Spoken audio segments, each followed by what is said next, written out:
ဟယ်လိုအားလုံးပဲမင်္ဂလာပါဒီနေ့ကအမားတို့ဒီကြက်တာယာဘန်းလေးတွေပေါ့နော် Cosmo Flower လို့ခေါ်တဲ့ကြက်တာယာဘန်းလေးတွေကိုသင်ပေးမှာဖြစ်ပါတယ်တစ်ချက်လောက်လိုက်ကြည့်ပေးပါဦးနော်အဲ့လို Cosmo ဘန်းလေးစပြီးထိုးမယ်ဆိုလို့ရှိရင်အပွင့်အရောင်စုံလေးတုံးလို့ရှိရင်တော့ပို့ပြီးအဆင်ပြေရပေါ့နော်အခုဒီမှာအမားကအနီရဲ့အဖြူရဲ့အပန်းရောင်လေးရဲ့အုပ်ကျူးလေးရဲ့ပြီးတော့ခါကြတော့ဒါပြီးတာအဖြော်လေးပေါ့နော်မိုးပြလေးရဲ့ပေါ့နော်သူကအပြင်မှာလည်းဒီလိုအရောင်လေးတွေအစုံလုံးရှိရပေါ့နော်အရောင်စုံရှိရပြီးတော့ခါကြသူ့ရဲ့အရွက်ကဒီလိုစိမ့်စိမ့်လေးတုံးရင်လည်းရတယ်မိုးရင်ဒီလိုဒေါနာစိမ့်လေးတုံးရင်လည်းရတယ်ပေါ့နော်ဖက်ပူစိမ့်လေးတုံးရင်လည်းရတယ်ဒါပေမဲ့အမားကဒီအရောင်လေးနဲ့ဒီအရောင်နဲ့တုံးတဲ့ခါကျရင်ဒီဘက်အရောင်လေးနဲ့ဆိုနည်းနည်းကြောင်တောင်ဖြစ်သွားတတ်တယ်အဲ့ဆိုခါကျတော့အမားကဒီဒေါနာစိမ့်ုံမှာအရင်လေးတုံးနေပေါ့နော်အဲ့လိုမျိုးလေးတုံးနေအခုဒီဟာမှာသူကဒီထိုးတဲ့ထိုးချက်ကလေးကလေဟိုဘက်ဒီဘက်လေးပဲထိုးရတာပေါ့နော်ဟိုဘက်ဒီဘက်လေးပဲထိုးရတာဘာမှမခက်ဘူးတကယ်ထိုးလို့ရှိရင်ဒီအပွင့်လေးကိုကြည့်လိုက်နိုင်ဒါလေးကဘယ်လိုထိုးရလဲဆိုဖြစ်ပါဒါပေမဲ့ဒီပန်းထိုးချက်ကလေးကအရင်လွယ်ပါတယ်အမားတို့ဒီမှာနှစ်ပင်ပဲချီကိုထည့်ထားမယ်ပြီးသွားပြီဆိုလို့ရှိရင်ဒီကနေတဲ့အပွင့်ဖက်ကလေးကပေါ့နော်ပွင့်ဖက်ကလေးကအမားတို့ကအရင်ဦးဆုံးဒီကနေစပြီးတော့ပဲထိုးဒီဘက်ကနေစထိုးလိုက်ရတယ်လို့ဒီအလဲကနေစပြီးတော့လေထိုးလို့ရဟိုဘက်ဒီဘက်လေးပဲအမားတို့ပြန်သွားလိုက်မှာပေါ့နော်အဲ့ဆိုခါကျတော့အမားကဒီကနေထဲပဲစပြီးတော့ထိုးလိုက်မယ်ဒီမှာအမားတို့အချက်လေးကိုလေဒီမှာတစ်ချက်ချင်းစီပေါ့နော်ဒီဘက်ဟိုဘက်အဲ့လိုလေးသွားလိုက်ရင်ရတယ်လို့မျိုးအမားကဒီကနေတည်းဆိုချီကတော့နှစ်ပြန်ကုန်သွားမှာပေါ့နော်ဒီလိုမျိုးလေးပဲကြိုပြီးတော့ဒီလိုလေးလမ်းပြီးတော့သွားလိုက်တယ်ပေါ့နော်ဒီလိုမျိုးလေးဆိုချီကိုတော့ဒီလက်လေးမှာပဲမတို့ဖိထားပါတယ်ဒီလိုမျိုးလေးဖိထားတယ်ပြီးသွားပြီဆိုလို့ရှိရင်ဒီကနေဟိုဘက်ဒီဘက်လေးပဲဒီလိုလေးကလော်ပြီးတော့ခါကြတော့ပြန်သွားတယ်ပေါ့နော်ဒီမှာဒီမျိုးဆိုတော့အမတို့အဲ့လိုမျိုးမသွားချင်ဘူးပန်းထိုးခွင်းနဲ့တုံးနေတူဆိုလို့ရှိရင်တော့ဒီလိုမျိုးတစ်ချက်ချင်းစီပေါက်ပြီးတော့သွားလို့ရတယ်ဒါပေမဲ့ဒီမှာလာပြီးတော့နှိုက်ရတာဖြစ်တဲ့အတွက်ကြောင့်မို့လို့အမကဒီအောက်ကိုနှိုက်နေရတာကြားတဲ့အတွက်ကြောင့်မို့လို့ဟိုဘက်ဒီဘက်လေးပဲတစ်ချက်ချင်းစီသွားပါတယ်နော် sorry ဟိုဘက်ဒီဘက်မဟုတ်ဘဲနဲ့ဒီလိုမျိုးလေးကလော်ပြီးတော့ပဲသွားတယ်ပေါ့နော်ဒါကတော့ဒီမှာချီကိုဒီမျိုးဒီကနေထိုးထားပြီးပါဆိုရင်အောက်ကိုလှမ်းပြီးတော့မနှိုက်တော့ဘဲနဲ့ဒီနားကနေလှမ်းပြီးတော့ဒီလိုလေးကလော်ပြီးသွားမှာဒီကနေတယ်အဲ့ဒါကအက်ကိုအမားတို့ဟိုဘက်တစ်ချက်ဒီဘက်တစ်ချက်လောက်ရတာကိုတက်တာသွားတယ်ပေါ့နော်ဆိုတော့အမားတို့ဒီလိုမျိုးဒါပေမဲ့တခုရှိတာကကြုံသွားတယ်ဒီလိုမျိုးထိုးတာမြန်တော့မြန်တယ်စွဲရင်နဲ့ကြုံသွားတယ်အဲ့ကြုံသွားမှာဆိုတဲ့အတွက်ကြောင့်မို့လို့အမားတို့ကဒါကိုတတိထားပြီးခါကြတော့နည်းနည်းဟိုဖြစ်မှာပဲရမှာပေါ့နော်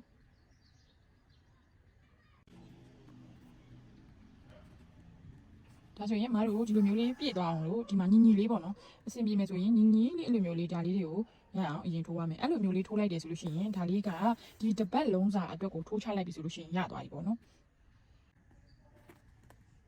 တို့မတို့အထဲထဲကဒီလိုမျိုးလေးပြီးသွားပြီပေါ့နော်အထဲထဲကနေထဲဖုံးကအလင်းပြင်အဲ့လိုမျိုးအခုမတို့အထဲထဲကနေထဲဒီမှာဝက်ဆန်လေးဒီလိုမျိုးလေးထည့်မယ်ဒါကတော့မနေ့ကဒီစီလေးပြခဲ့တယ်လို့ပဲမတို့ဂျိုင်းမဲနှစ်ပင်ထိုးထားတယ်ထိုးထားပြီးသွားပြီဆိုလို့ရှိရင်တစ်ပတ်နှစ်ပတ်အဲ့လိုလေးပတ်ပြီးသွားပြီဆိုရင်ဒီအောက်လေးတက်ဒီမှာဒီအောက်လေးတက်ကိုထိုးလိုက်မယ်ပေါ့နော်အဲ့လိုထိုးတဲ့ချိန်ကြလို့ရှိရင်အမတို့ဒီမှာလက်မလေးနဲ့ဒီချီလေးကိုတစ်ချက်ကလေးထိန်းထားပေါ့နော်မဟုတ်ဘူးဆိုလို့ရှိရင်သူကတုတ်ဟိုအထဲထဲမှာချီကတုတ်သွားတယ်ပေါ့နော်ဒီလိုလေးအဲ့လိုမျိုးလေးဒါဆိုရင်မမလေးဒီမှာတစ်ခုပေါ့နော်ဒီလိုလေးအမတို့ပြေးအောင်တစ်ခုပြီးတစ်ခုပြန်ပြေးလိုက်မယ်ပေါ့နော်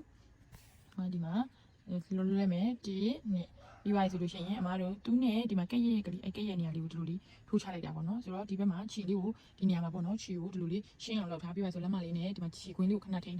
ထားပြီးသွားဆိုလို့ရှိရင်ဒီလိုလေးဆွဲလိုက်လို့ရှိရင်ရပြီဒါဆိုအမတို့အထဲထဲမှာခြေဝတ်ဆန်လေးတွေကိုပြည့်အောင်တစ်ချက်ဖြည့်ကြည့်ကြမယ်ပေါ့နော်ဆိုရင်အမတို့ဒီမှာဒီလိုလေးပေါ့နော်ဒါလေးကိုလည်းအပြည့်လိုလေးထိုးလိုက်ပြီပေါ့နော်ဆိုရင်ဒီမှာထိုးလို့ပြီးသွားပြီဆိုရင်အမအယိုးလေးနဲ့အရွက်လေးနဲ့ကိုဆက်ပြီးတော့ထိုးပြမယ်ပေါ့နော်အမတို့ဒီမှာအယိုးလေးထိုးဖို့အတွက်ကိုလည်းဒီလိုလေးခြေလေးကတပင်လေးထိုးပြီးတော့နှစ်ပင်ခောက်မယ်ပေါ့နော်ခြေလေးတပင်လေးထိုးထားမယ်ထိုးထားပြီးရင်နှစ်ပင်ခောက်မယ်ခောက်ပြီးသွားပြီဆိုလို့ရှိရင်အမတို့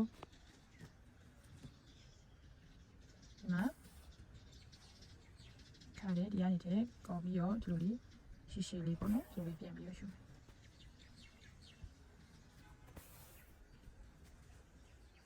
နော်ဒီလိုလေးယူရမယ်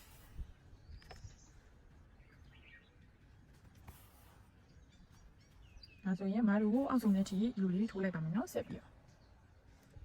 ဒီမှာအမတို့ဒီယူလေးထိုးပြလိုက်ဆိုရင်ဒီရွက်ကလေးစထိုးမှာဆိုအောက်ကနေလည်းအမတို့ကဒီမှာခြေလေးကိုဆက်ပြီးထိုးထားမယ်ပြီးသွားပြီဆိုအမတို့ဒီလိုမျိုးဆိုတိုးရှည်လေးတွေပဲတစ်ချောင်းချင်းစီပဲထိုးရမှာပေါ့နော်ဒီလိုမျိုးတိုးရှည်လေးဆိုအမတို့ကဒီကနေလည်း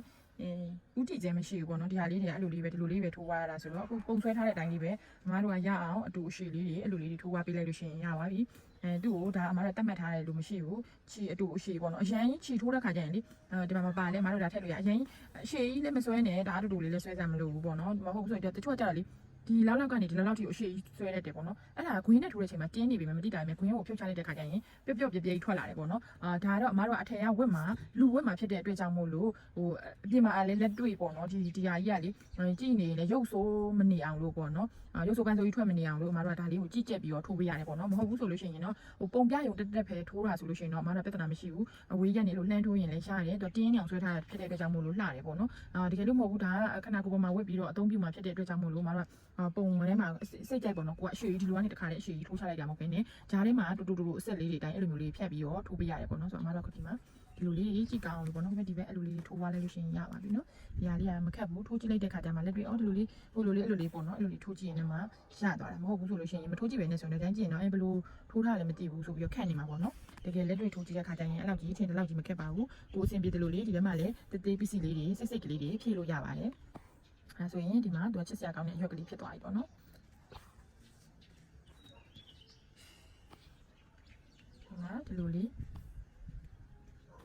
ရသွားပါပြီဒါဆိုရင်အရွက်လေးရောအယိုးလေးရောဝက်ဆန်လေးရောပွင့်ဖက်လေးရောပြီးသွားပြီပေါ့နော်အဲဆိုရင်တစ်ချက်လောက်ထူးကြည့်ကြပါအောင်ရှင်ဒီနောက်ပြီးမှတော့အမတို့ဒီလိုလေးရှည်လေးကိုလာတိတ်ပါမယ်ဒီမှာဒီလိုလေးပဲတစ်ပတ်ပတ်ပြီးပါဆိုလိုလိုက်ပြီးကိုအဆင်ပြေတယ်လို့ပဲဒီနားလေးမှာကပ်ပြီးတော့ဖြတ်ပေးလိုက်လို့ရှင်ရပါပြီဒါခုနဟိုဝါရဒီမှာဆိုလို့ရှိရင်ဒီ Cosmo Band လေးပြီးသွားပါပြီဒီမှာဒီလိုလေးရောင်းစုံလေးပေါ့နော်ထိုးပြီးတော့မှချစ်စရာကောင်းတာပေါ့နော်သူ့ကိုအမတို့ကကြက်တာရတိုင်းလေးလို့လည်းခေါ်တယ်ထိုးပြီးတော့ဝကြည့်ကြပါအောင်နောက်ဗီဒီယိုမှာပြန်တွေ့မယ်တဒါ